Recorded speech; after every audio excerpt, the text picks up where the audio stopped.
Ambalamusiza nnyo mwenna abalabi b'Emboozi mu kati ne bagaba banne mweyongera okutulaba mubeereko nnyo tujja kuba tubatuusaako ebigenda mu maaso. Njagala okukulisaayo abantu bonna abaazikiddeko mukyala Nnyombi era yeebazizza n'agamba nti mwebale abaagenze ab'Emboozi mu kati n'agamba abannaye mwakoze mwakuumye Oluganda era n'agamba temujjanga okwo yasiimidde ddala. Njagala okutumirako omukyala gwe bayita Rose Namutebi nga ali London awo timunange webale kubanga obeerako ku Mboozi mu kati. Njagala okutumirako omukyala gwe bayita Brenda nga ali mu America. Njagala okutumirako Damali nga naawe oli mu America awo. Njagala okutumirako Seke Kizito eyo hayo waŋŋaana okulanya naye mune sina kyakukola abantu baffe gye bali tulina obatumirako Seke Kizito gyali talina tabu yaŋŋaama omujjonkera yaŋŋaama omujjonkera naye oba oyisawo ebintu byo wammadde tumira ku bantu baffe. Abantu abamu kubafiiddwa ne Tomudi yafiiddwa nazaala we Tomudi yafiiddwa nazaala mukyala amaze n'ava mu bulamu bw'ensi bambi yafiidde mu bulamu bw'amaanyi nnyo. So kino sakooza ebiseera ebisinga waliwo ebintu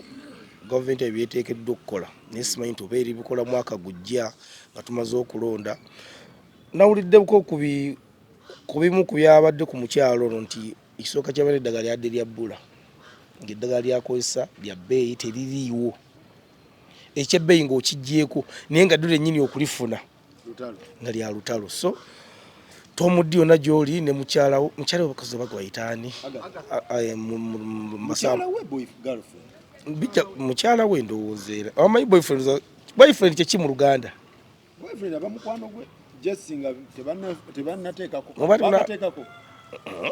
sigulabangako saagala kwetumiikiriza yabadde ajjanjaba nnyazaala oba kati abadde fiyanse ndowooza mwagalwawe mu Luganda. Manye ebintu by'oluzungu nnyo okwebuuza ku dayasi oyo oli abamaama bano bombi ababazi kati abata nakubeera ali kale simanyi Tomudi basaba ddiini ki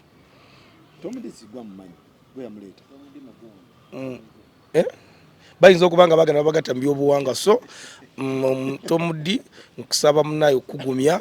nti gye twavira fera gye tudda just enjawulo okusookayo muno n'abala mwenna abafunye ebizibu batyo ntimba waliwo n'omukyalo mulala Sakoozi omukyala yimuyitayo Kuwaiti ali Kuwaiti simanyi Kuwaiti Kuwaiti eyo yafiirwa omwana amaze mu mufiriji weeks ezi naye omukyalo oyo naye akubira kampuni gye yajjiramu okumuyamba tezikyakwata masimu ge kati bamuwadde salesale ya weeks emu omwana bagenda kumutwala bwe baziika mu lusozi bakwata bayinza okukwata emirala yazaalirayo waggulu naye yali asaba omwana we asobola okuba nga aleetibwa wano nendoza ekitayinza kusoboka. So njakutumirako bebi wa Daddy nga nawe wanga lya Kuwaiti n'abantu bonna abalabi b'Emboozi mu kati abaagala enkoko ennungi osobola okugenda awo ku tikke nze ndala tovaawo oli akokaawo ayagala okuba ekifaananyi kirungi gyagenda ku Hypex studio ku Kyesalaama awo kakolansi we kaggwerako oba olengera ekipande waggulu awo Hypex studio wewangalira. Amiina. Twebaza omukulu Samisa Semakula webale nnyo okuyingira mu nsonga za family ya Majidu Musisi era bafunye consensus bafunye okutegeeragana oluvannyuma lwa Katonda okukkiriza na meetings Misa Kyono n'akwasaganya abaana bano okitegeera. So kitegeeza nti enteesaganya eza ebintu byabwe zakoze eki zatambudde bulungi yakiyingiddemu ne bateesa era banaaba bakkiriza tujja kujja tubaleete tubabuulire ekituufu naye nga tukwebaza Samisa kyo kubeera nga ensonga ziyingiramu mu sipiidi ya yiriyiri ya jajjalagadi tumwebazizzaako ye anti era y'omu ku bakuza naye yabaddewo y'omu ku bakuza abaana babeera disikonaziwe batya era y'omu ku bakuza n'abaana era y'omu ku beebuuzibwako era y'omu ku beebuuzibwako mu famire eyo ne Misa era y'omu ku bakuza tiyayingidde mu bakubuuza gwe kyatabukako tekinnatabuka senga kyatabuka senga byagenda yala batwala wasale senga kyatabuka senga byagenda nebaza abantu abana batuwuliriza mbalamusiza mwenna abali eyo buli omu gy'osinziira era nebaza abantu mwenna abasobola okuyingira mu nsonga za famire bwe zityo ng'obudde bukyali nga tebannetta ne muzitereeza ne muzikwatako mwebale nnyo mwebalire ddala abantu bekikwatako bonna bambi mwebale nnyo pozi njagala okutumirako ku mukyala bamuyita Olivia ali Minnesota Olivia agamba ki Olivia gyali eyo musawo omusoga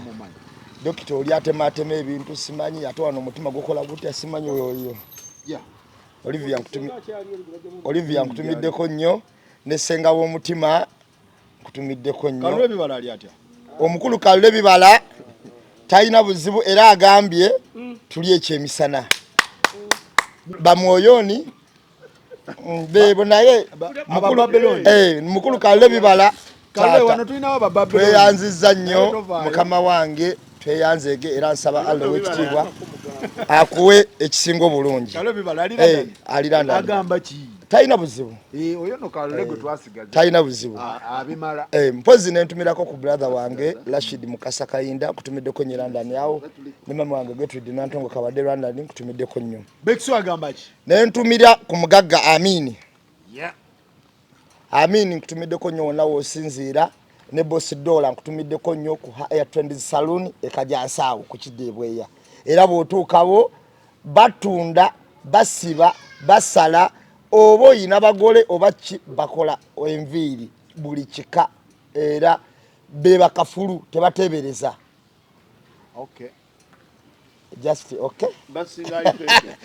kakati netumirako bali banviiri aipeke takola nviiri netumirako aipeke studios ezo zisangibwa ku Kyebusaabala ng'oyisiza ku Luwembo restaurant side y'Ekyengulu woba oyina omukolo gwonna Boss Dollar wanaamala okusiba enviiri nga aipeke studios bakuwa ekifaananyi ekyekijjukizo era ogenda kubanga onyiridde ng'olinga omugagga ng'olinga omugagga ng'olinga omugagga Amini ojja vayo ng'onekedde so bannange ku aipeke studios mugende mwekubisa Boss Dollar talina buzibu yenywako omuliro talina tabu wali talina tabu yatia Boss Dollar talina buzibu mpozi liko suspect nkutumiddeko nnyo liko suspect agamba ki ajali yajja ku mutto gwa Amini soleji namulabye nga agupika atya ligo laika bulijjo simutumira aligo chali wa ne bali statimo nkutumiddeko nnyo awe Dubai kansubire muli bulungi ligo ku mutto gwa Dollar yaka kwali lwaki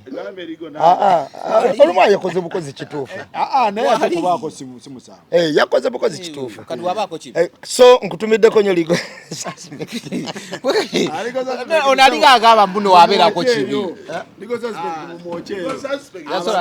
yasobola kubanga si mwokyeyo sebaakomera kumwokya n'omukalira bamukaliridde kale ensonga za chicken yali ku side ki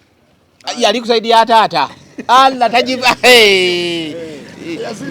teyaziri munyo naye yali ku side yo tena mazi anyways egera kutumirako ono balaba embozi mukati around the world global munaona we muli mwebale kubanga mulaba embozi mukati ngera kubagamba nti oba oyagala ebifaananyi ng'oyagala picture ekifaananyi oyagala videography bamuyita Hypex Studios wokawoka ogenda okusanga ekifaananyi ekiri crystal clear oyengera ekigambo crystal clear oba okimanyi nti ekifaananyi nga tekirimu cruising resolution osobola okikozesa myaka na myaka babayita ba Hypex Studios awo enajja nankumbi naye oyita ku Kyebusaabala n'otuuka ku Luwombo n'ogiyisa ojja kulaba ekipande Hypex Studio opposite ojja kulabawo Colpin Motel kati then otunule Ekyengulu ojja kulaba amaka gaabwe wegali osobola bakuba indoors bakuba outdoors bakuba studio photos buli kimu gwe kyoyagala kasita kiba kikola ku videography ne photography twogera ku Eddie Kamoga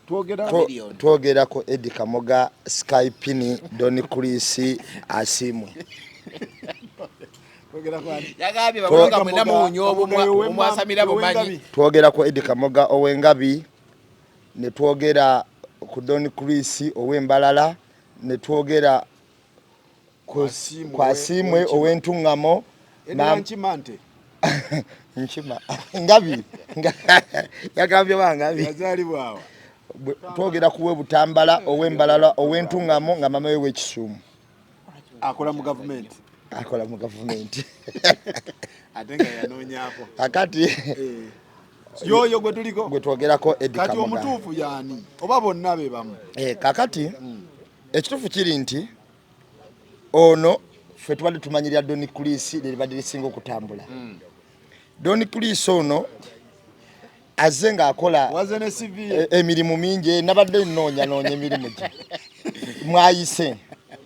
okusinzaako CV ye mwayise nga mu 2018 waliwo abadde nnyo atambulira mu kunoonya emirimu mu 2018 balina gye bayitanga Access Jobs yalina headquarters za Inatet Access Jobs Services yaliyoko ng'akola biki engera enoonyeza bantu mirimu Access Jobs Services nga tulina Kamoga tulina ani yaliyoko ng'ebiseera ebyo ndowooza Kamoga kakati mu 2020 mu gumu awo kati eyo we baamala okuggalwa mu 2020 awo ne wajjawo gye bayita Quick Jobs yali Kansanga Quick Jobs yalimu njijjukire era nayo yabirimu era nayo yaliyo yali Kansanga soma ebyafaayo by'omuntu kakati awo kakati mu 2023 nadda mu kolokolo 2023 ne wajja kye tuyita Skypini eyayina ID quarters ayo kwa Luna Mall naye mu 2020 za Airtel baliko ku mulayini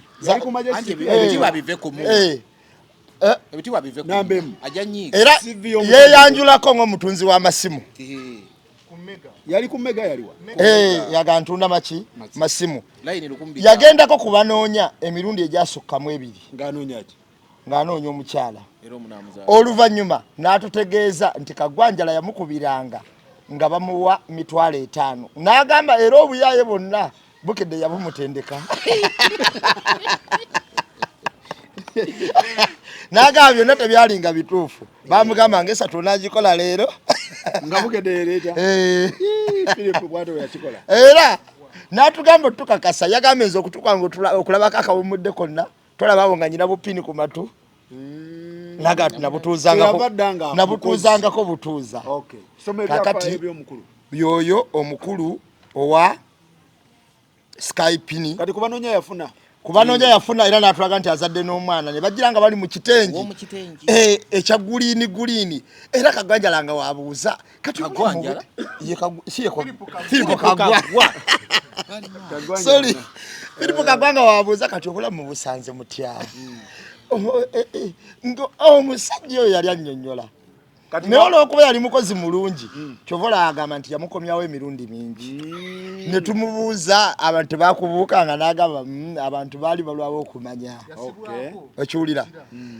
kakati ne wabeerawo munywanyi waagamba nti ye pulaani yo bino byonna bagitandikira Luzira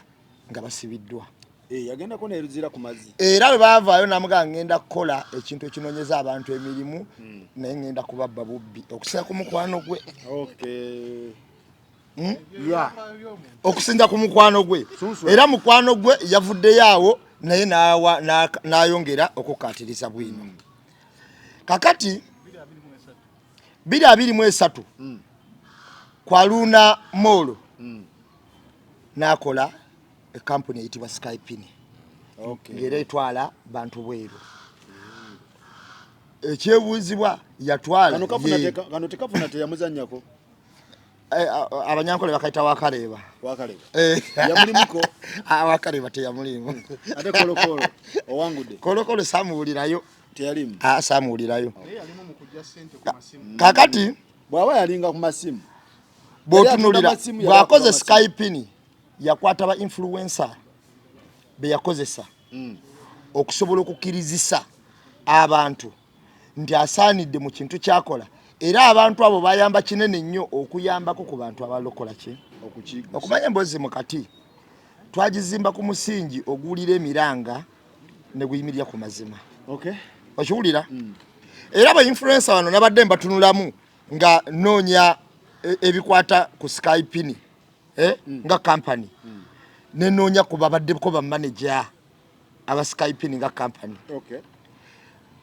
Era wonna ba muzinzi nga basobola okunyonyola omuntu nagera nabbibwa bulungi. Kubaddeko Brian Wakko. Yaliwa. One NBS. Wa NBS. Wasanyuka. Yaliko. Brian yali manager. Yaliko nga manager. Okay. Ne kubeerako Shasha Brighton. Makonate. Shasha? Shasha Brighton. Shasha Brighton. Bano bananno bawulira bayogera omuntu n'awulira. Ne kubeerako Momo 19. Oyo abadde akagendayo. Oyo yali akagendayo. Ekikulu abadde. Yaliyo manager. Ekikulu abadde. Ne kubeerako Shifula Owozambe. Yali ki? Yali receptionist. Digital receptionist nga. Ne kubeerako Winnie Success. Ulire Winnie Success ono mkwano gwange. Waspaka. Bambi. Kakati Pyala O. Okay. Nembazira Tone. Ne ona mogera. Tete muogera umoyo muleke. Muleka afi. Kakati era ye yakola omulimu gw'amaanyi ku buli mbeera yonna omuntu ayagala okukubayo tooki okumuteeka mu kkomera. Omanyi Skype ni ono yazimbibwa mu kutiisa yagira mu ntiisa era Mwami David yagalanga wano okuyisa bwe ginagana yona asiba nga akomako ki ku kintu. Kakati wale gwe bayita Brown Sugar yali wate oyo gwe yazaalamu abalongo. Ani abazaalamu? Omugagga. Era oyo Brown Sugar ali South Africa naye bagamba mbu ali mu cerebule mbu abalongo tebabalabirira kati yagaye nti abalongo bakoze omulimu gwabo. Brown Sugar si yali wasi papa. Nagende wa Bitex. Yoyo. Agoba katambula. Okujjako omugagga ono abadde n'omukyala kati abadde active badde bamuyita Joan. Yabadde akolanga girlfriend we. Ate bali abanoonya. Ate gambye yali project omugagga yatudde ya confessinze. Kakati ebintu bino sakozi ebibiina bino bize bigwa ebifaanako we bityo kati gamba nga Capital Chicken. Bolaba eno gye bayitanga Byerochu. Byerochu yali wati. Nakyo kyali kibiina munnaye nga kifunira abantu mirimu. Okay. Waliwo Super Life. Life is super. Life is super. Life is super. Super Life ayawukana ne Skype. Ogendayo lero ekyo ofune. Kakati n'otunuulira ne Skype. Okay. Naye ekintu ekikulu mu bino ebintu bye tugenda okwogera. Tugenda kwogera ku Don Chris ng'omuntu, company n'abantu abafiiriddwa. Sakozi kitwala ekintu kinene nnyo mu Uganda omuntu okunganya miliyoni 9 oba 10 oba 5.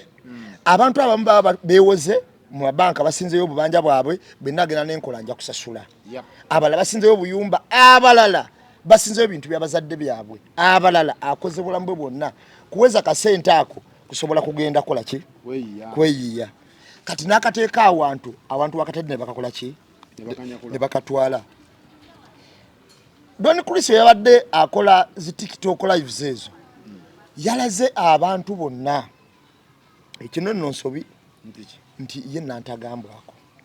nenda mulebenga yetonze ojja kinyonyoka kati buli wolaga abantu nti gwe talina gye wawaabirwa polisi gye walimu wawaabidde agivumye. Okay. N'alikubye endulo wa president nabo n'obagatta. Embeera eno ey'abantu bano kampuni zino zintwala abantu bweru sakozi esimbibwa ku musingi gwa mazima na bwesimbo mu bantu kye bakulaba mu buntu bulamu. Okay. Ontegera kye nkugamba. Kakati ye Don Chris naye yerowoozezzaako yekka. Teyalowoozezza ku bantu bali balala mulimu guno. Abantu kye bagenda bakola ki kubatwala so nga ate mulimu guno mulimu abantu abali genuine. Abakola ebintu mbutufu bwaki bwabyo. Kati bobo tunuulidde abantu basimba ku bwesimbu bana abalala abaleseewa. songa zino kampuni wezigenda zigwa kati bangambye alina gye yaggudde gye yaggula ng'eneegwa Don Chris naye nga waliwo agiraninga nga mukyala mukyala nafunye aba influencer abamu abagamba nti ate ffe yasooka otubuuki nga tugikolera eyo eno empya ekiwulira kati nesimanya oba kyabadde kituufu oba si kituufu nayo tujja ginoonyerezaako tulabe kati oba otunuulidde nti olw'okuba osimba omanyi njagala olekerewo omuntu sakoza akuwadde sente ng'omulekerewo akadirisa k'obwesigwa waakiri ogambe nti senga sakozi takola bintu byange mwawabira ku poliisi kati poliisi omaze ogiyisaamu ki eggaali era ogambe talina kyesobola kukola ki kukola wabula n'abavuddeyo okulwanirira ku bantu era nabo bakanze okiwulira ate gwe wennyini omaze okwempeyintingira ekifaananyi kye weesiize ekifaananyi nti gwe n'owababbi omuntu talina akola ki akugambako kakati ani agenda okukolagana nawe mu bizinensi endala olaawo otandika okwetemera ettaka ku life yo naye abadde alina beyatwalako mbu yatwalakoko wakuba lwaŋŋambe nti yatwalako abaana 5 mu bwadereva e Dubai n'atwala mu nsi ki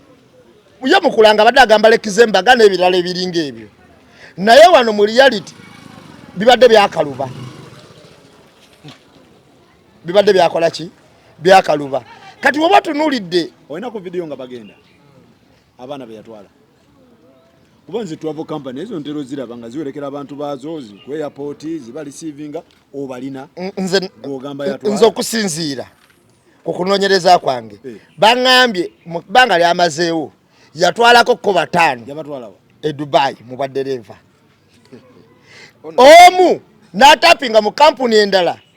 eyali egenda ng'eyagala omukozi oyo n'amuteekayo mu kampuni endala naye nga ye amutaddeyo nga kampani ye otegedde kampuni eyo neekola ki nemutwala be bantu 6 be nabaddeko n'obukakafu abalala simanyi bayinza okuba gye bali besiinaako buki bukakafu kati oba tunuulidde ebintu ebyo nze njogera ku Don Chris ng'omuntu ekifaananyi kyasiigidde abantu omubbi omukambwe okusinga babbye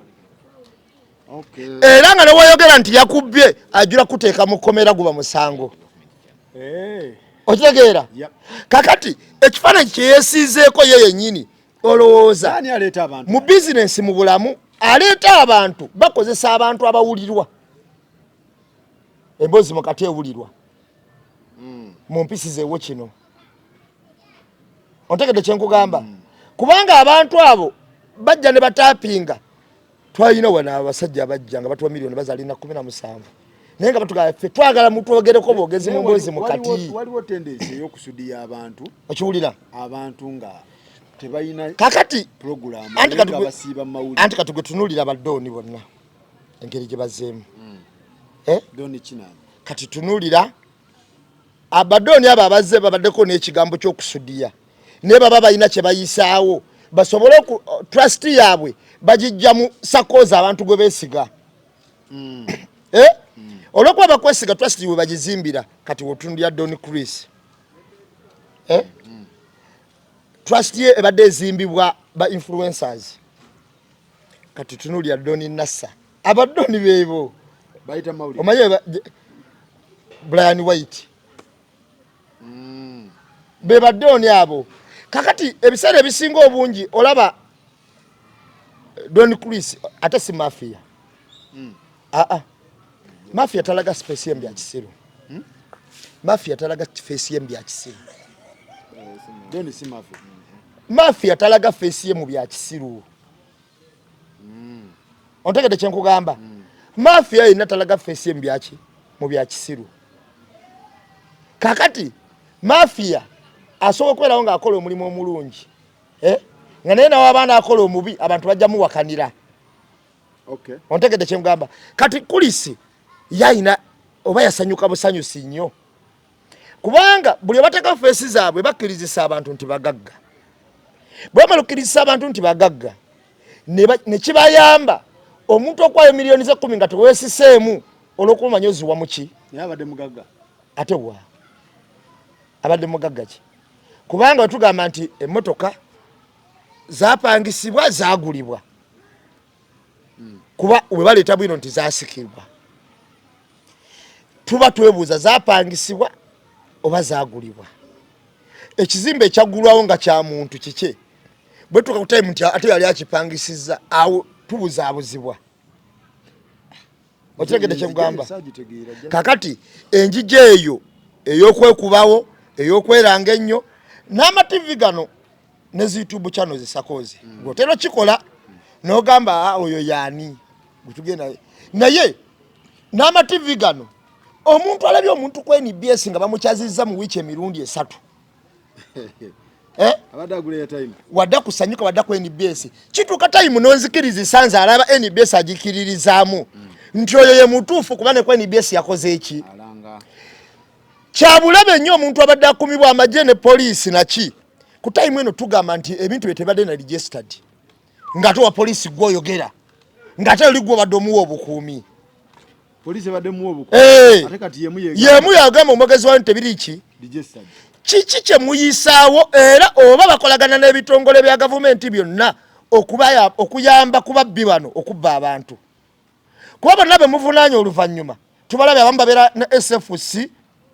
abalala babeera na poliisi abalala jati mubayambako okubba abantu oba abababba bali mu gavumenti mwennyini bano just babu face obulabika nga ba icon bali mabega okay das mugagga yakikoze alina ku refaninga naye si yasoose tujjukira by then ojjukira omu Nigeria gwe bali bayita Charles Lambert yo ne yalaga buyo bogenda ku Yusuf Lule Road waliwo apartments awo bwamala development channel ng'egudde oyo noni alina ba influencers ba top ng'agaba iPads zaabwe nga ba single mother ye atapinga ba single mother wina single mother ogisasula yagaba bwamala nga amaze okuscaminga emmotoka bazitutte office baziggadde zaali eyo mutungo biina n'agenda awo ku Yusuf Lule Road n'aggulawo company endala ng'agenda kukuwandiisa abayimbi John Black yaliyo Nina Rose yaliyo wali yatwala abayimbi bali agenda bakubisa tour ya Uganda yonna omuntu anyakula abantu abayimbi bamwanguyira oba okuyitamu kuba bakatambula nga n'atuuka ekiseera abayimbi n'abagoba natandika okukola night parties ng'atwala abawala okukuba omuziki ekiro nga babeerawo beesanyusa n'aleeta abawala ne bakubisa obuyaga biki kwani nako ne mukwano gwange omu Sire Queen omuwala yagenda yagamba ye bwagenda okutanga tategeera yategeera nkera bagingira 2 za kiro yategeera mukaga gwa misana so Charles Lambert wa Green Channel yina asooka kuba bana Uganda ne oyo nino bamusiba nako ne batugamba ko tibamu deport nze naye ati ndigeno kulya nga agigude n'agituma Green Channel Green something nga agikomezaawo mu ngeri eyo era yali mu Nigeria n'amala nga ali wana akola biki oyo mumuveeko owa Bad Black ne mumujjukira ono yenyini yamusibe Bad Black gwe yabba ne mumujjukira abona baze bayita mu Uganda kati abona tuli kubeebweru kati abona tutandika abaffe wano nabo ne batutandikako naye nayogedeko n'abantu abawera bade bakola naye bangamba no by then mbu ye bwava mu control abako nebimusumbu bwanywamu aluzinga control atandika okwogera ebintu ebimu nga tebikwatagana atandika omumaaso entungo nkyekiro yali anweddemu era kwekuvaayo n'awandiika leeta empanvu gye yawandiise ng'asaba ekisonyiwo ng'asaba bannayuganda ne ba clients ekipapula bakifumiza gye ekiro ng'awandiise omugugu gw'ebbaluwa bwe guti ng'asaba ayinamu ba obis teyayogeddeko mu kusoma kuba yagambye yasomerako Nalukolongo naye baali mugundi bwe baali bamu interviewinga kusanyuka programu eyasooka yali abeera Kawempe gye yasomera programu ey'okubiri nga bamuzizza yali asomera Nalukolongo akasomero kaali eyo waggulu NGO nga yebalabirira bino nabiri programu yemu ba different days. Okay. Yes, kati awo sijja kulima nti ba obibe mbamanyi. So obuzibu yatabuse nnyo kati nabyeko n'omusajja gye bakolera gye bagena abana ne bakolera gundi medical test. Niba nga medical test abasinga batwala aba companies babikola bakusindika ku ddwaliro bweriti ogenda otuka eddwaliro naga ate batusasudde goyino gyesasula olwokuba ali desperate oyagala kgenda nga bakuyisa emitwalo 13 olaba osobola ogiteekayo nga medical weekola ki nga ate ogisasula oba naye yakakkanira wabambi talina yadde olwataano bweru agaba kacupa k'amazzi bidola obwami noti abeera ne bokisi wali talinamu yadde olwataano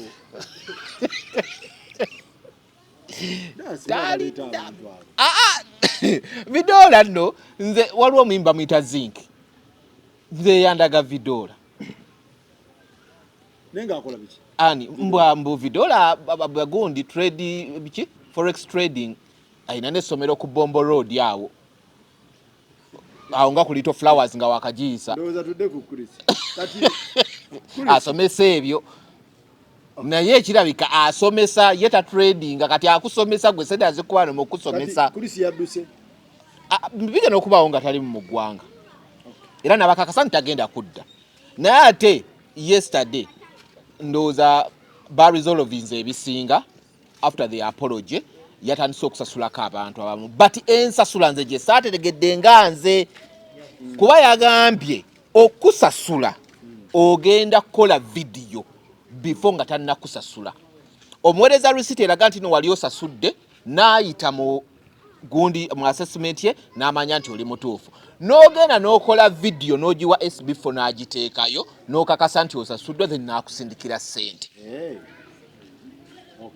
kaakati nze ate nga mmanye ekituufu kyandibadde nti omwana musasula akuwe gundi amannya amatuufu gwe gipositing nti wuno musasudde lwaki oyagala nsooka enkola vidiyo nga tonnasasula onsasula after kola the video ekyo kye saategedde naye nga ye okusasula yakkiriza agenda basasula okusooka yatugambye yabadde siyiye naye ate kati right now yatwala obuvunaanyizibwa obw'okukola ki mu kampani etali yiye so byonna biri awo weebityo ekibuuzo kampani yange tuli ku mugagga Don Chris kati sakozi kansookere ku dayasi yayogedde banjala nnyo abantu bafunemu ekyokuyiga temugeza ne mukola vidiyo nga Don Chris tannabawa ssente abali eyo mwenna temugeza ne mukola vidiyo nga Don Chris tannabawa ki ssente Don Chris asooka akuwa ssente bw'amala okuwa ssente ng'oli naye olyoka okola vidiyo nti ssente zange zembadde mu banja Don Chris ze naamuwa antwala ebweru n'atwantwala olw'ensonga nti teyalinayo kampani yonna gyakolagana naye ssente nzifunye lwaki bya vidiyo naye bw'onakana akutaana n'okola vidiyo nga tannakuwa olwo ali mukunzi wanje yategera kabaddi ki aka vidiyo aka vidiyo ndowooza ayagala ndowooza enseerabe nti abantu akoze eki abasasudde kubanga n'ekirala ebintu bye byonna abadde abiyisa ku ki ku vidiyo naye nze Don Chris njagala agambe nti ngenda kusasula baana ayite ow'amawulire gwe weesiga agambye SD4 oli akwata essente bw'amala okukwata ssente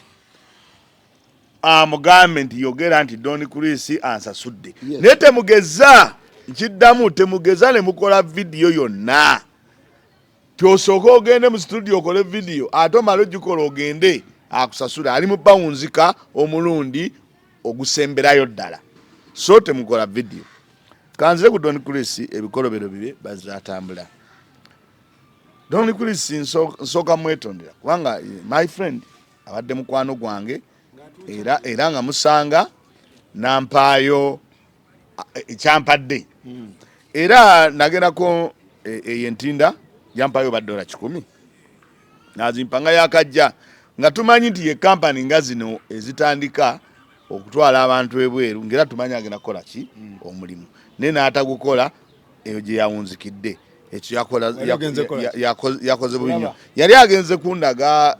wa wakolera baana batwala then oluvannyuma mbere nga njogera okomewo tulise njogere mbere nga njogera ku kampani ye naye kampani ye ekirungi saajogerako nnyo nze nagenda okulaba nga atagala mu byenfuna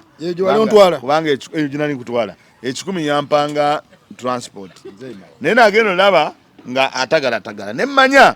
nti Don Chris mu ssente si muntu tanywedde omayinza si kyamuka ate bannayuganda bangi bino ebyatuuse ku Don Chris abamu bibatuukako lwa kukyamuka. Don Chris yakoze ekibindowooza biringa bibiri okusookera ddala okujja ku baana ssente n'atabatwala Bulaaya. Ekyo yakoze kibi nnyo nnyo kubanga abaana abo abamu baatunda ebibanja byabwe byabazadde baabwe, abalala essente bazeewola. Don Chris awo yakoze bubi era ekyo ndowooza poliisi yandibadde ekiyingiramu n'emufuna. Waliwo ensonga badde boogerako naye ng'olumu bamuwaayidde. Sasa Brighton tajjangako wa Don Chris ng'agenda okutunda kampani. Sasa Brighton yajja ewa Don Chris nga mukyala we. Sasa Brighton tajjaako nga kitunzi. Naye Sasa n'abakazi abalala ab'amawulire abo b'owulidde baagala ate okwo kubuguumirira kwabwe. Baabuguumirira oluvannyuma lw'okulaba Don Chris nga bamulaba ng'omugagga. Ate bannayuganda ebyo babirina nnyo. Bakati mpulira ennaku zino babuguumirira ku nnamba emu. Mpulira ennaku zino bali ku nnamba emu babuguumirira abo bakuba amasimu. Kati nnamba emu bw'anaabanga anti zina kugamba bwe manjogera. Nnamba emu bw'anaabanga si muntu mulamu. Singa kati yakawunzi kangaaga. Muinda chwana? Wali mu perfect nga bakkirira. Bangu nnyo bawunzika. Bagambye babuguutana abawala bolaba bazze bafuna ebyo. Era nnamba emu singa yabadde muyaayi. Singa kati yakawunzikanga musango wa sikaati ku kitanda naye lwakuba yoga omuze muntu mulamu omusajja takola kitagulina. Naye bannayuganda babuguma.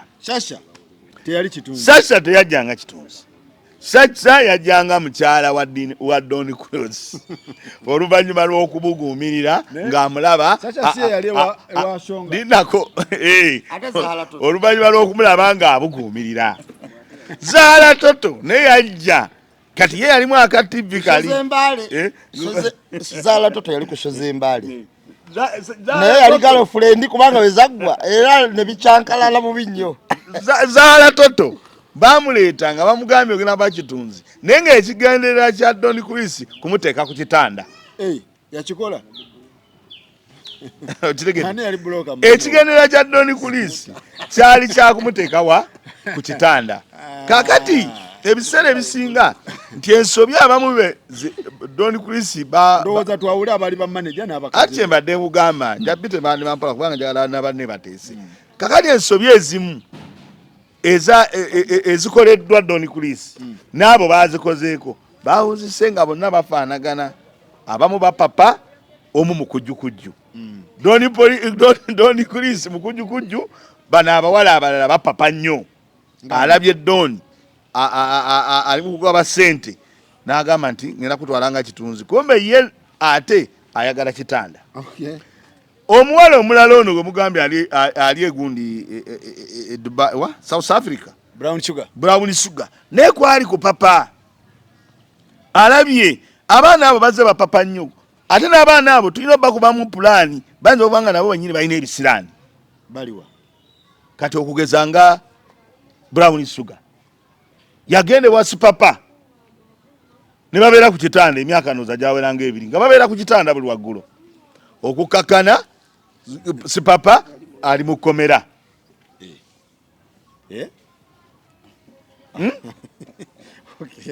Najja n'agenda ewa mwami ono kaakati ngamba ku Brown Sugar najja n'agenda ewa mwami ono bwe yava ewa Sipapa. Sipapa ali mu nkomyo. Otegedde najjaawo n'atagenze mu managing muyimbira ng'agenze ng'omuyimbi naye ng'agenda ku kitanda. Bwe yamaliriza n'atagalatagalamu awo oluvannyuma lwa Sipapa okubanga afunye ebizibu ne yeegende waani ewa Don Chris. Don Chris Don Chris naye n'amufunira piro n'amuwa piro n'essuuka. Kati bwe yamaliriza Don Chris naye walabye ebyamuguddeko. Kati n'abawala abo beetaaga munamu okwekyekingamu beetaagamu okutemaatema. Kati n'oyingira ku mwana muwala omuyimbi yali ayimba oyo gwabadde ayita mbu yajjanga manager naye nga yajjanga mugenzi wa ku kitanda. yasooka wa Songa naye n'ayitaawo Songa ali kuki ate Songa gokyamuwulira n'obwa Songa bwe takyasonga okitegedde oyo naye n'akola ki n'ayitaawo kati Don Chris bw'omutunuulira ebintu ebimu abikoze naye nze bwe njagala okusimba essira oyagala gamba nti abawala bano nabo nabo beetangamu okutunulamu lwaki buli kitanda ky'omuntu kyalinnya ekitanda kiwunzika kifunye ebizibu abawala nabo beetaaga okukola ki okutunulamu ewa Musa atageja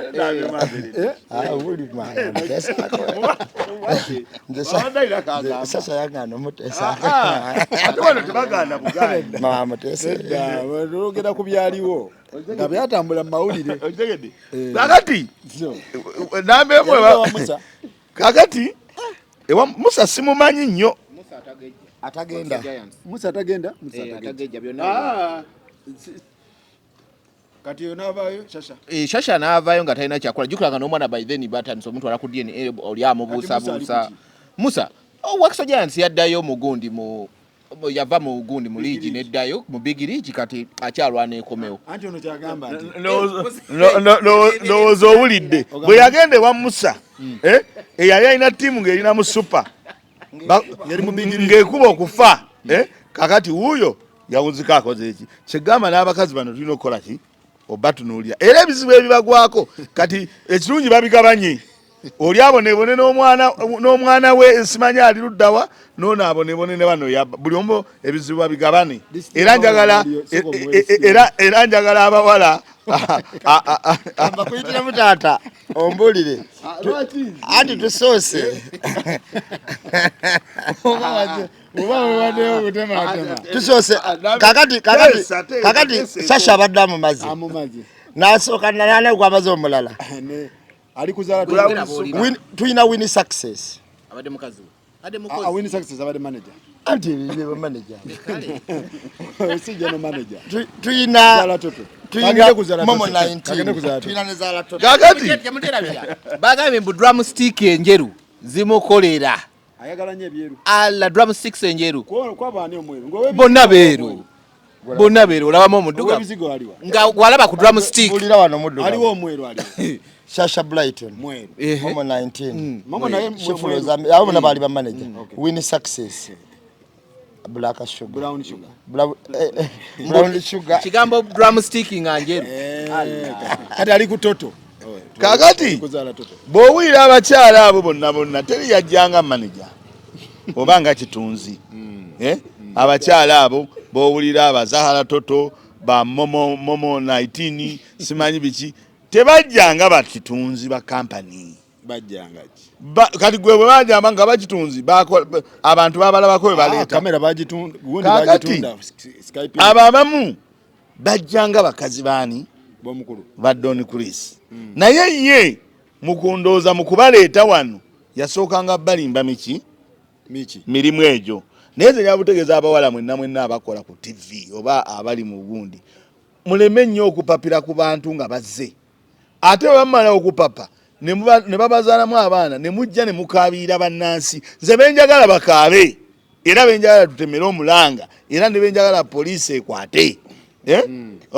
eyambeko bebana abantu Don Chris beyajjako sente zaabwe ne batagenda wa Bulaaya ne bano simanyi yanzaalamu abalongo n'abandekera ayo tabanja gwe tobanja kwali ku papako bagamba n'opusifa yabigaana yagana okulanga gwe opusifa simanyi naye yagana simanyi nnyo opusifa bwali nemmwe simanyi momo 19 simanyi najja kugira kino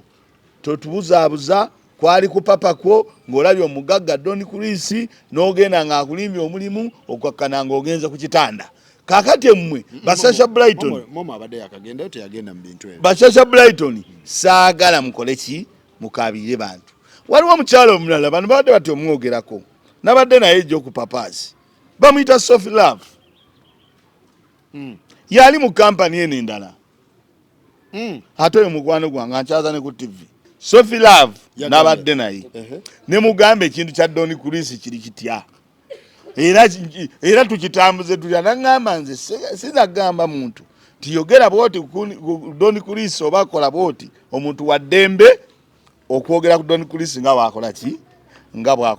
bwalaba bw'ovaayo n'oyogeza amaanyi ago owa polisi mu kifo gy'ovaayo agambe tugenda kukwata omusajja oyo lwaki abadde abba abaana owa polisi avaayo n'akugamba nti kampani ye tebadde registered era tetugimanyi.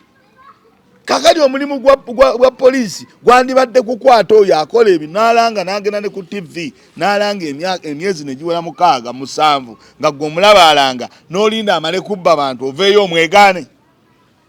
Gavumenti ekola nnyo ebintu ebyo abantu abali mu gavumenti bakola nnyo ebintu ebyo. Omuntu akola ekintu nga bamutunuulidde bw'amala nga bavaayo nga bagamba tyotabadde waffe era tetukola ki tetumumanyi. Ne Don Kulisi ayinza okubanga oluvannyuma lw'okubanga akoleddeyo munda ndoza yasazeewo agulewo kampani eyiye gye tusuubira oba katulowooze ti yo eneeba mu makubo matuufu ekulemberwa omukyala gwayita Soft Love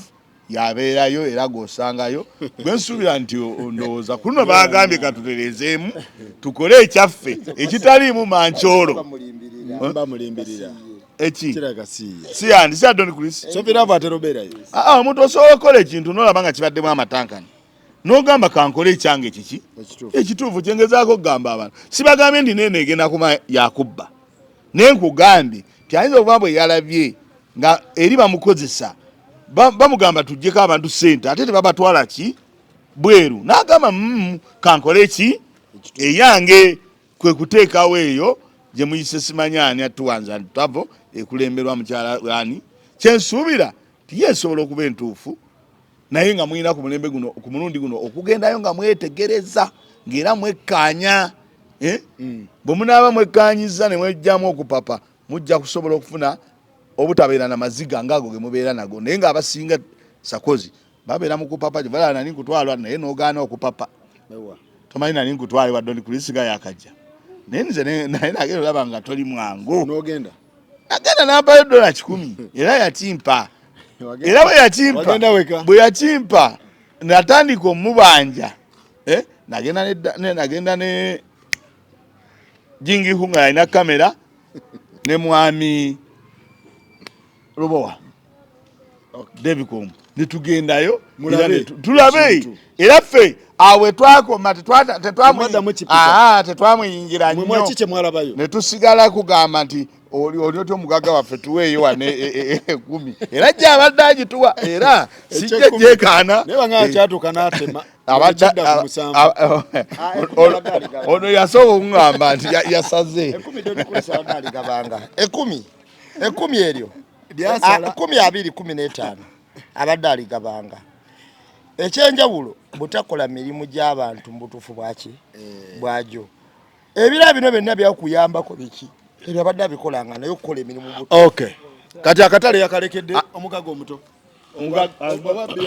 omugaga omuto yaliwa toddangamu okwogera mu musajja okay Sakozi Skype no gimanyi nze ono yantwalayo era noyagulawo ekizimbe kye wali eyo noyagulawo ekizimbe kye omukulu ono yangamba tugende mugamba ze sigala gye batampise onakulamba yambebe emirundi ng'egi nze mawanda mwegendereza nze antwala nnyo nakinamulabe antwala nnyo abantu okunkwesa ensobi nyakwe nakirabidde era nekiduka nga obudde bukyali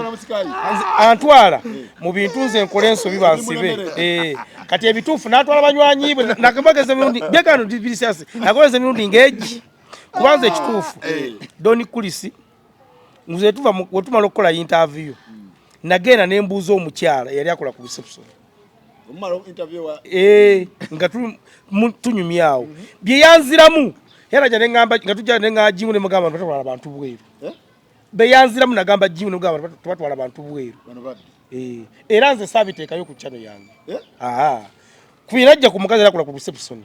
wategera butegeezi era nze Don Kulisi na atuuse genda kukola bikolo bibyo nga tetunyumya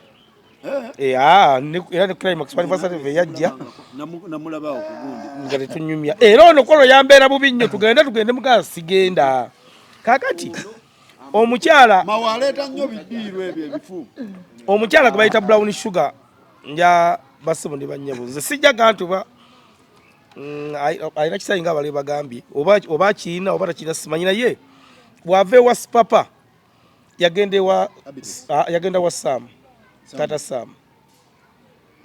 era ne bakayanira abalongo obwo ne bakayanira abalongo abo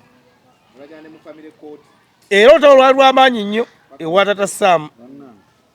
lwali lw'amaanyi kati kyesimanyi kyesiinaako bukakafu simanyi oba yazaala abalongo emirundi ebiri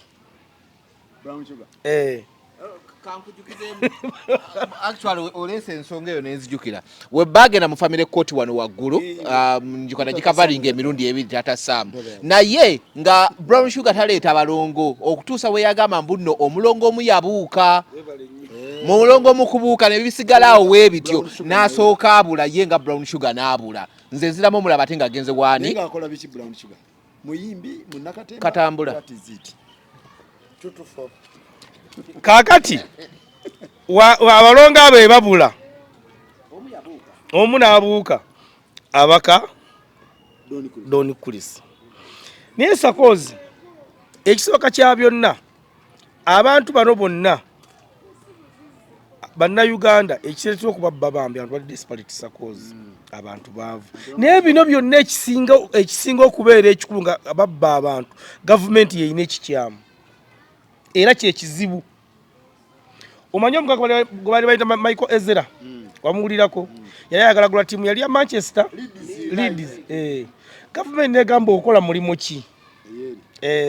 gwagenda okugula ttiimu yaffe okola mulimu ki awo sure nti singa onamala okugigula onaasobola okubanga ogifiidinga okubanga ebeerawo era yagirako ne munyi yagira mu helicopter namboole okola mulimu ki abeeri bagaana okumuguza Leeds lwa nsonga ebintu bye yali afunye yali tayina sustainability yabyo kuba yali asikidde bisikire sente bamuwazimu ku mukadde gwe yali alabirira bamuwaako portion yo yalabirira bulungi omukadde kakati kamala okubolera gwe ekituufu kiri nti abazungu bo beegendereza nnyo nga batunda ebintu byabwe kubanga ebintu ebyo biba bya kitundu tebi-owninga ku muntu omu nga ye wadde wabaawo nannyini kyo nti no Manchester yagundi naye kikakata ku batuze b'e Manchester ku lw'ettiimu yaabwe kati we bagenda Leeds ogula Leeds babazungu bamutunulya bamugamba kitegedde oli mugagga naye abazungu obugagga babubeera n'ensibuko otegeera okola mulimu ki wojja obugagga buno kituufu sente zigigula Leeds oziina naye okola mulimu ki nga talina bulimu nabaga tuguza kireerese kakati omugagga we Michael Ezra ttiimu neemulemerera naye nga wano gavumenti yali emuwala nti muki mugagga waliwo omusajja yayagalako neshira gashumba oyo bamuyita yalinga nnyo koto spawo God's plan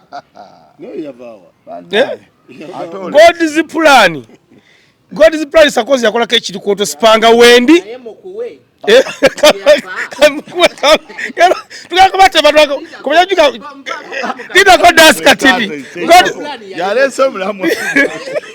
Sakozi God's plan yakola ekintu koto spanga wendi yagamba MC baleeta omukyala asinga obuwanvu mu bbaala n'omusajja babayimirizaawo ne babayimiriza ne bapanga ecupa z'omwenge empanvu we zaakoma omugagga yani n'agamba aziguze naye nga ecupa emitwalo 45 2 kakadde ne bazipanga n'agamba aziguze God's plan dasikaswatwe java mkubuli ate omugagga omulala kati ate God's plan n'amalo tukano nga amazeewo omwezi amawulire bweru gafuluma nga beba nabakwatanga obwana obutone babusindika kati n'agamba nti no omwana ajjawo n'ayingira munda nabba era ye bamudipotinga wakuba nti akasente yali already akasindika eno n'ajja n'obusente bwe yalinga akozesa abaana abato okubba kati tukulaga obunafu bwa gavumenti bwerina yaffe wano dasadata gavumenti yaffe kyeyina wano omugayo gwe nalaba ndowooza yakimaintaininga mukama Katonda amumuza ekisa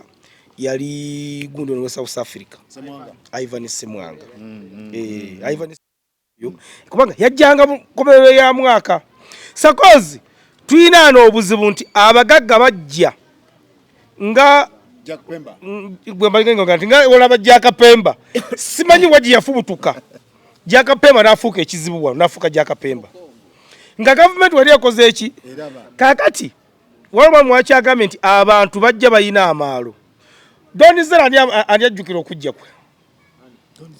Donizera omugaka Donizera kakati abantu abo sakozi bajja nga government yakoze eki sakozi njatukize tugane nabalebe embozi mukati nagugema mazima agatakawa iranga gasimo gigenkomeredde omusajja nze nayinako mukwano gwange yali abera US yajje nga yagala kola radio sakozi twatambula okuno ye frequency frequency ne batugata bakyazigaba government yakoma nga waddala nenonye ya TV nebula mu mwezi gwe twagironyeza mu kazo Bashir na Glow TV salama wano ngaye kazibeka Basiru akoze eki ngagifunye sakoza amateeka gagamba mbu okugulawo kampuni eyo twala abantu ebweru oyina omusigo gwoteka ku account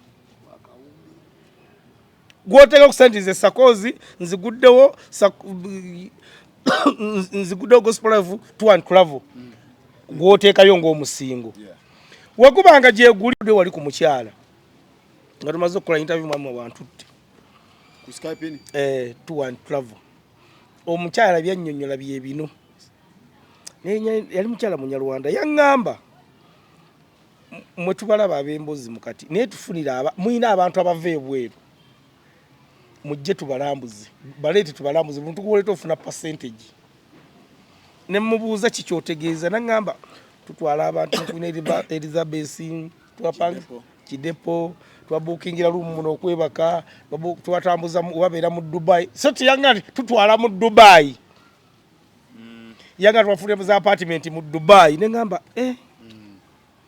kati mukujja nenjanga mbuuza jingiwu kuba namanya nti obuyigirize bwange lw'amaanyi mwabo nabwe mbugoma ku muti nenjanga mbuuza jingiwu omuntu gwe tukozeko interview atugambye bafunira abantu visa kati ngenda okola tekimmalidde era akapapula kunajo nadeka saa jingiwu ngamba omukazi tuwa ku lisiti tuzikuba ebifaananyi abantu zibakola ki zibasasulirako kati omukazi akiza tujikuba ekifaananyi ngamba jingiwu nga tukobe nga asoma lisiti yemu era sakozi nja nkubuulire kino doni kulisa okubba abantu tekyamuguddeko bugwi kyali kiteeketeeke era lisiti kuze nalabyeko nekye twali tuyina toyinawo omuwaabira n'akuddiza ssente zo yesu wakyayogeza amaanyi tolina kufuna kiri kya gavumenti lisiiti ye eriko to and travel bakukolera empapula nogaa n'ofuna visa gwe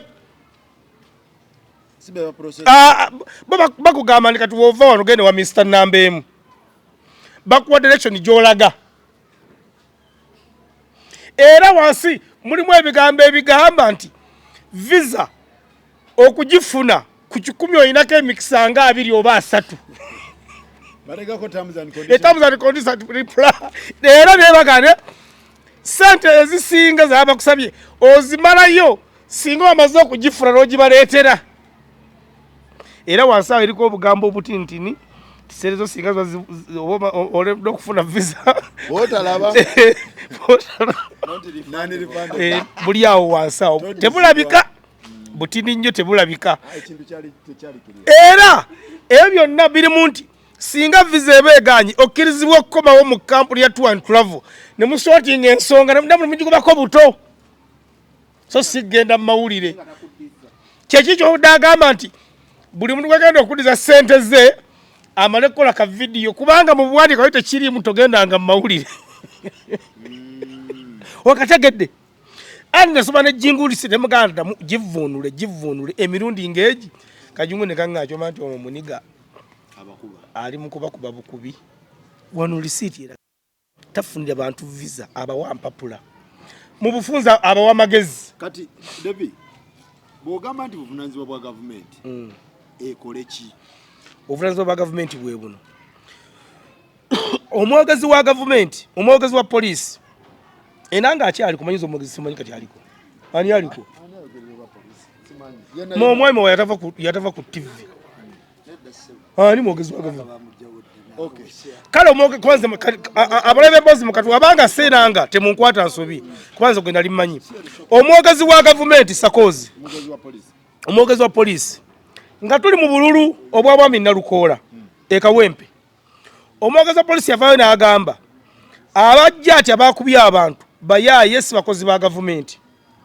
omwogezi wa majje Fred Kulaije naye n'akikeza n'agamba nti abo si bakozi ba government ebbanga lyetooloola aduumira amajje ag'okuntika ayigiza olunyako n'agamba nti bamajje nga waliwo basokoze eki lwaki ndese ekintu ekyo omwogezi wa polisi yagambye kampuni eno tebadde registered nga tebagimanyi kyokka Don Kulisa alanze ku TV emyaka ng'egi n'abaleba abaligisalinga kampani zino nga weebali n'abaligisalinga kampani eno nga weebali Don Kulisa koza atambula n'abasirikale abayina emmundu ennene n'entini omuli abapoliisi n'ababeera muleeya era kyeyasembayo okukola waliwo kyebadde ku papaazi awo papa wabeeredde China bayingiza emmundu ku papaazi awo nenkubira papa ekiro ekyo kubanga ali China nemugamba muzeeyi omukulu Don Kulisa aleese emmundu ne baziyingira mu bantu ne baziteeka wansi w'obutebe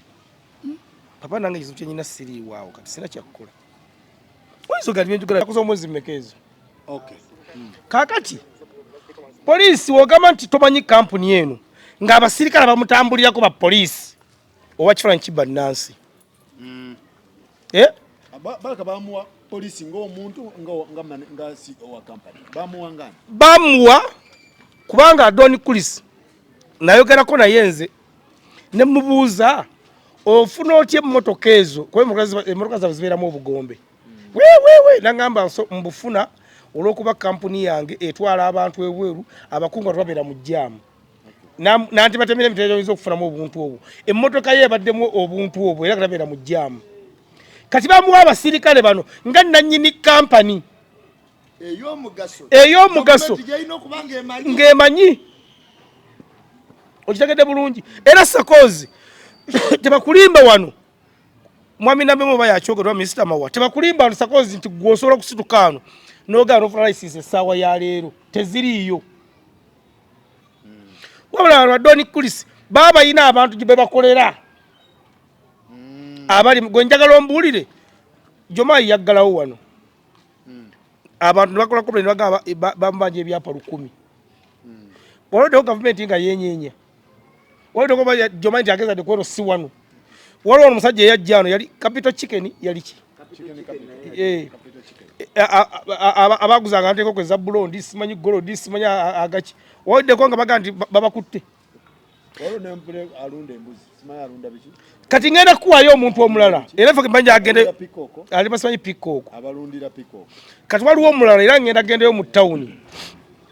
Sakozi jakukola ku bubbi bwano nti era ano mu Uganda bwe omuntu yakyasinza okukola bizinensi nga bba mu Nansi nga ne gavumenti ekimanyi waliwo oba mukazi oba musajja ali mu tawuni yawo wetumala okukola emboozi mukati ngenda kugendayo ndabo bakyaliwo amaze kati emyezi ng'ebiri yakolawo office okujuza foomu ya mitwalo emeka kati office eri ekunoonyeza omulimu n'ekuula ne ssente toleta musingo naye nze olunaku nasooka okugendayo nasanga ina abantu nga 10 nga balese emitwalo emeka abantu 30 bakubisa emitwalo 2 kubisaamu omwezi kaakali kyebakola mwemba wamala okuleeta emitwalo 2 okwewandisa nga babuulira bizinensi ye weeri nga basindikayo omuntu agenda labe bizinensi nga aginoonyerezaako nga bagamba ogenda kujja otuleserezo yagala okwewola ng'obaganjagala emitwalo ameka ng'oli addayo wakuma nga akola ripooti ng'agati okusiza ku bizinensi yabwama gye tulabye tali wassa emitwalo 5 asooka agumiikirize ng'ebola baziteeka awo kati Sakozi omuntu asobola agenda ku poliisi kuwaaba tebazibye emitwalo emeka kubanga omuntu tegulina kulabika bakyagunoonya ne wano sente z'oyagala okwewola tezibazirina olaba obubbi obuli awo era mu office mu kifaananyi kya pulezidenti waggulu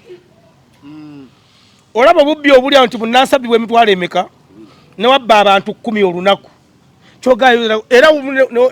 ne layisinsi ya State Council mweri gavumenti tebimanyi era abantu bano layisinsi bazijjawa nga balazibabula bawami kazibe Bashir eza TV bazijjawa ba Don Kulisa bazijjawa bino byonna bantunenya babwerere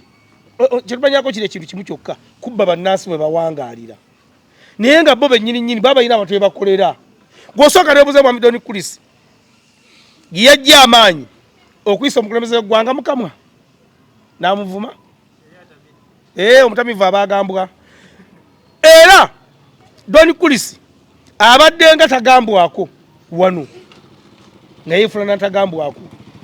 kubanga kampuni government kyeŋŋamba mbu teyina oba bakiyita batadasi ayinza okimbulira okulonyereza ku bikampuni ezo ezimerukawo government teyina sekita eyo nti kampuni eyo eranga kuba Don Chris addawo omusolo tukize tugaani kyokka URSB agembu ye muyina bamumanyi anti era kugundi kwezi bamumanyi kujja salinga linnya era okumala Don Chris atatwala abantu bweru naye mwenyini wadde agende bweru adasabira kampuni ndala visa okumala batatwala abantu bweru era newuza muganda wange nambemu abatano bakufeze nze nayogerako ne Sofiraavu twali ne muzeeyi awo netumukubira twasobola kukubira Don Chris netukusaza ne Sofiraavu kubanga Sofiraavu yombe yatwalako South Africa naye mu bikawo bya Sofiraavu yalabiddwa okutunnyonnyola nti ze batwalako South Africa mu kampu ya Tour and Travel teyakyogedde kampuni ya Don Chris yo mwennyini ebadde era etambuza abantu abavudde ebweru sokolinde ye mu kugenda ebweru kampani ya tesi yeri tulage mugamba tulage visa ze era ne yabadde kulayiva agamba nze n'okumanyira bamaze n'okunzikira invitation kampuni esi ebadde etwala abadde asabira walala era lwakuba tubamwagaye kukyogera gwange tuli mukwano yatugamba nga tuli naye bannange mwabo mukati munyambe mumpe ku bantu bamwe ababajja emmotoka zibalambuze wano hishe kyogera twamuluka ne tunyumyamu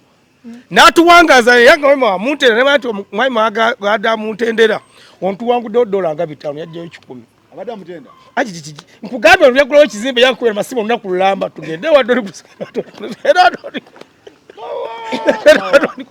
nemugamba nze sigenda namugamba sigenda gye batampise ndi muntu mukulu era nze Don Chris atuuse gwa mu bino bintu byonna nga nze nateekawo space naye boundaries ng'ekyasi okuva ku climax kasana nalaba nti aleesa apoliisi n'abamajja okukwata Martin ne manti omufufufufu okulagana naye so bannayuganda njagala mumanye nti kyamukisa mulungi mulaba emboozi mu kati ffe wano twali atuwanguzi kampuni zino zonna ezisinga eziggulwawo gavumenti ya Uganda mutaasi bannayuganda muveeyo mulangirire mugende eyo kampuni ya muzeeyi si ntuufu nga NBS mu yakolako ekyamagero olugati mwami Gashumba mufere kyokka tutanga mutugamba nti yafuna omulimu ate nga akyala ku TV bikanaku mukole ekyamagero nga NBS kyeyakola kubanga yavayo negamba ti mwami Gashumba oni sikoni mani wakyogera mu luzungu bwe bakyogera NBS nega nzikoni mani afere kyokka tevanga okulaga buti ate kati yafuna omulimu polisi ya Uganda ngona kujja ku TV kugamba mbu eno kampuni teri registered bweteka akalango ku TV soko gino fesa kozo oteka akalango ku radio nga kalanga kivulu URA kwatirawo ne bakuyita wano mukaye bekalakasiza mukaye bekalakasiza mwebe nyini nga URA kwata kotena zawo bamukutene bamusabata ko musolo gwa milioni 7 ali luzira bamutadde amazina na kusatu naye bamutaddeko omusolo gwa milioni 7 olaba nti gavumenti yo ebyayo byefunamu ebifiirako mwali mukayo gendo complaininga ku basumuziga yuala ebatikko omusolo bamaze ne bamukwata namutaka ekira wali namusako omusolo gwa milioni 7 fine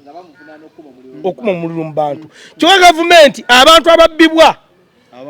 abalonzi baayo beyagala tebafaako kampuni zino license bazijjawa era sako zaba tugamba mbuno sente ziri simanyi betting simanyi agali ambiki muso akusaayo sente lwaki temujjaayo sente zo ne muziwa munnansa bibwa sente ze kubanga gwebuuze Don Chris amaanyi abadde agajjawa gasinzirako nga yagenze n'ebweru yagambye sente omugwe genda kusasula sente ono yemubbiye kakyasinza okweyagalira ku bantu babbye ngate babye Sakozi kangubwire ekirala kye twasange wa Don Chris. Don Chris tutwala kamera era David mwewunyiza oba nti yakigoberera. Tutwala kamera tuyita omukyala ali ku reception nga mukyala anyirira nnyo, tumugamba naye omukyala ono ajja ayogere mu kamera nga ffe tulaba nibye tugenda okwogera tetukola ki tugamba omukyala yajja ayogere nga kitunze waki omukyala yagaana okujja mu kamera n'agamba nzi sijja mu kamera nga twagala kubanga ye yali annyonnyola ati naye era twamubuuza tetulinawo omwogezi wano naye n'omukyala owusira bwe namulaba engeri gye yali anyiriramu alabika bambi naye yali ebintu tabimanyi ng'era omulimu ogwo ogusinga gwa ku kitanda kubanga omukyala twamuyita emirundi ng'etaano tetumugamba jangu onnyonnyole n'ate ayagala abitunnyonnyole yali mweru nnyo ng'anyirira bw'ati naye nga ndimugamba jangu wano onnyonnyole mu kamera bw'omala okunnyonnyola gwe wennyini oyogere. Sakozi amazima amatuufu oba tugenda kufuna buzibu tetumanyi naye abantu abali emabega wa kampani zino zonna ba gavumenti ziri mu buyinza tyogenda okulaba nga gwe baleese wano mu maaso ne bakozesa naye nga kampani eno wogitunuulira eno wakati eno oginoonyereza ebiwandiiko byayo kampani registra n'ogendayo ng'amannya g'erimu ga muntu mulala era ekigaana okukwata abantu nga bano bagundi ba Don Chris bagenda okulaba nga bwe bamukwata okutaganyula obulungi si agenda okuba ki nanyini nga bagenda olaba nga bagenda gamba nti banaaguma naye ye nanyini ki ye nanyini kampani kubanga nze ndowooza era kampani zino tulina zeegendereza nnyo kampani usanga omuntu atwala abantu ebweru nga takaaba ne bw'aba abo betulaba ab'omu diaspora era osangayo omuntu n'agamba gundi yaŋŋamba guntwale Canada naye tekola ki teyantwala ate abantu bano batwala ebweru abamu tebamanyi nti ne visa abantu balemererwa naye nga buvunaanyizibwa bwa gavumenti baŋŋambye nfunye ka message wano ne baŋŋamba nti Makona yabadde pikerere abadde pikerere Makona abadde takolayo waliwo omusajja ono naye baŋŋambye skuta yabadde Makona ndowooza yabadde akola mulimu gwa kukyaza abadde akola ogwo kuba namulaba nti emmotoka etwala ngatto ku Washing Bay anti producer yabadde direct contact bamukozesa akalango bambi kati Badiru yabadde atuukira ddala kakati skuta yadduse musikuta yakoze iye tuwandazi travel company naye yakopioli sukuta ye abadde mulimu ku WhatsApp ng'agukumye neeyitamu bweyitamu n'akwata nanga nambe mu kiki nemugamba ati wali buzibu oli bulungi nanga ndi bulungi nemugawaayi bino byendaba abaana be bakola storage laga abaleke bakole ngaze ndowooza bino byakuki bya content nanga baleke bakole ate ncha bagenda kukola ki baleke bakole nemugana naye ekituufu kye kinzembuulira amazima era yambuulira bwati yayera mukumbuulira yandaga nti essente zabulankana visa nezigaana okufunibwa kwabo tebagaba visa kyeyasooka okuningiza nanganze bagamba ngaba visa nangamba kakati sente twazikozesa ebyo bezaali zirina okukola abatafuna batakola ki kwe kunyonyola nangamba nti naye ne bamutwala ewa Balamu ewa Balamu ne bawabe wa Balamu n'amukola ki n'amuyita byesamanya bino nabijja mu kamwa ke misawale babavubuka n'agenda ani minisa wa leba omukyala ani ono yagamba yagamba muno abakazi tebabikola pisi mutuuzo kakati n'agenda n'amugamba nti mukyogende wa pisi mutuuzo bagenda wa Balamu wabayita Balamu wabayita n'abanyonyola era n'agamba agenda sasula ssente naye mbitundutundu Balamu anyonyola ki anyonyola kulisi n'abaali bawaabi w'abato n'ababbiddwa kulisi agenda sasula mbitundutundu neroya we kulisi anyonyola ebyali ewaani ewa Balamu tugende mpola Balamu avunaanyizibwa ku ki ministry evunanyizibwa ku ki abaana n'abavubuka n'abaana bino ebyokunyakula bigwa mu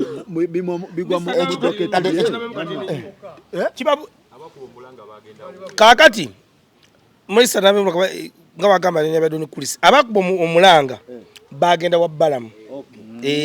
kati Balamu n'ayita kulisi era in fact omudo gwasooka mbu kansolo yasookayo ne bateesa abakuba omulanga bagenda wa Mr. Balamu